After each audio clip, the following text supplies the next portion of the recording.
You are listening to the Centropic Oracle, an audiobook podcast of science fiction and fantasy short stories that make you think and feel.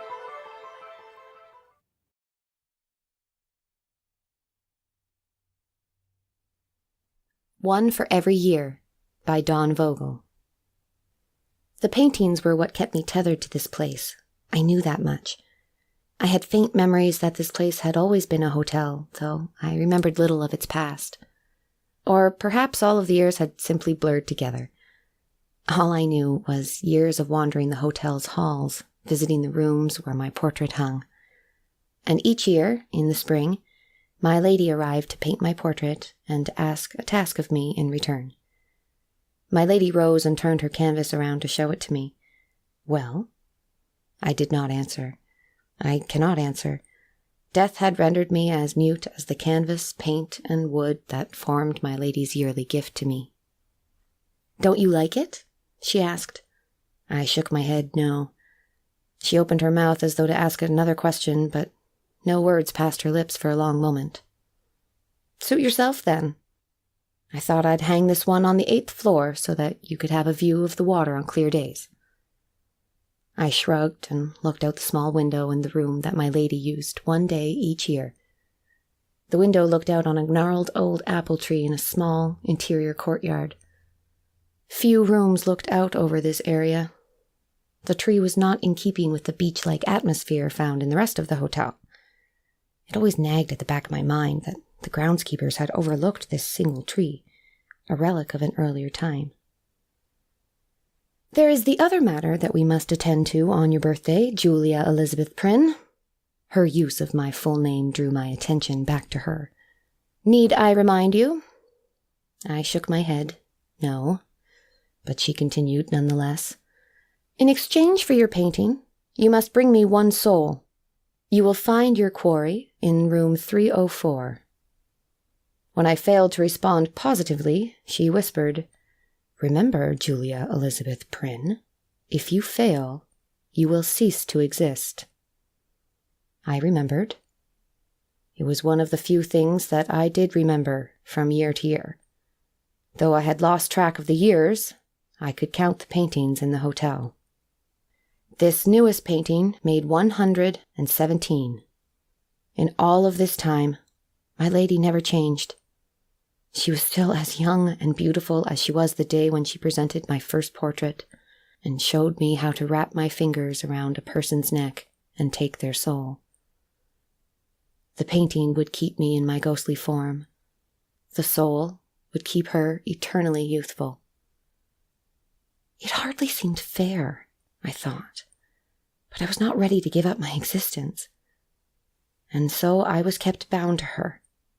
364 days out of each year, she went about her business and I went about mine, roaming the halls of the hotel. One day in every year, we followed our long-standing tradition. I manifested in front of the painting of me that hung in room 304. The room was quiet, nearly silent except for the man's faint breathing. I looked at him as I hovered above his sleeping body. He looked no different from any of the other guests in the hotel. I sat beside the man. He did not even stir. Slowly, my form became more solid, and I began to stroke the man's hair gently. At one time, I had taken my victims more forcefully, reveling in their fear. In recent years, I found that I preferred my victims at peace when I took their soul. My lady seemed to have no preference related to the emotional state of the soul she received, so I did as I pleased. I began to reach my slender fingers around the man's neck, preparing to squeeze his soul from his body, when the door to the bedroom opened. A faint sliver of light fell across the bed and illuminated one of my hands. A small boy's face appeared in the space between the door and frame. "Papa?"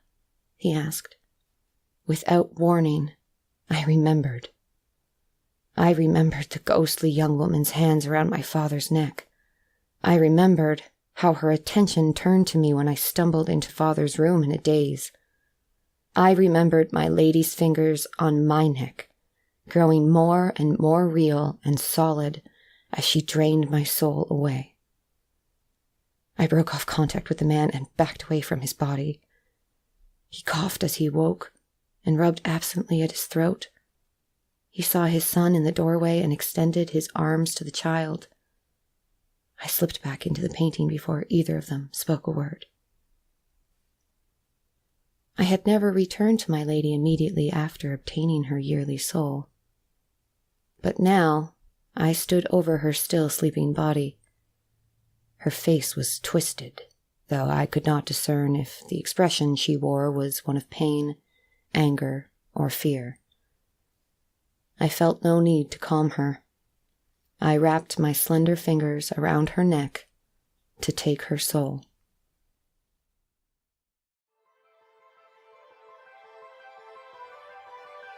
We hope you enjoyed One for Every Year by Don Vogel, read by Laura K. MacDonald.